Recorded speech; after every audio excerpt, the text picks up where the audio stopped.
The Weight of Wings Part 4. Aisha's 30s unfolded like a storm and a sunrise at once. With each achievement came new challenges, more expectations, more eyes watching, more people assuming she had mastered balance.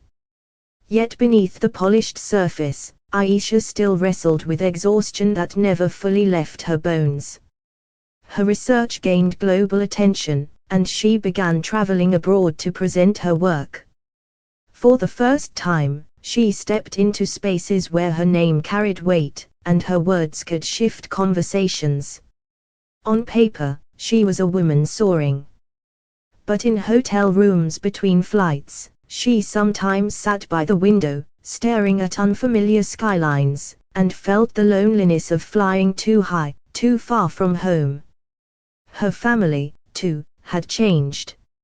Her mother's health had improved, her father had grown quietly proud, though he rarely said it aloud. Yet with pride came subtle pressure. Relatives reminded her that time was passing, that a woman's worth could never be complete without marriage and children. Aisha smiled politely, but inside, she grieved the narrowness of their vision.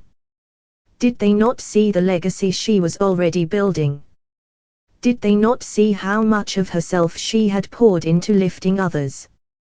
One evening in London, after delivering a keynote that left the hall buzzing, Aisha sat across from a fellow scholar, a woman in her 60s with silver hair and a presence that radiated calm. "You carry yourself like someone who is always strong," the older woman said softly. "But strength doesn't mean you must never rest." Aisha laughed lightly, but her throat tightened.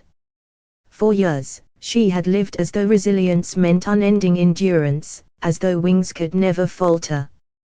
But now, she began to wonder, was there courage too in choosing gentleness with herself?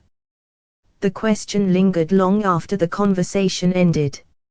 And slowly, Aisha began to test its truth. She took walks without her phone, allowed herself afternoons of silence, even said no to opportunities that once felt impossible to decline. To her surprise, the world did not collapse. In fact, her work deepened.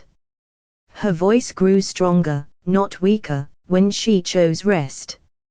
And in those pauses, she began to see glimpses of a truth she had missed for years: wings were not meant for endless flight. They were meant to carry her only as far as her heart chose to go.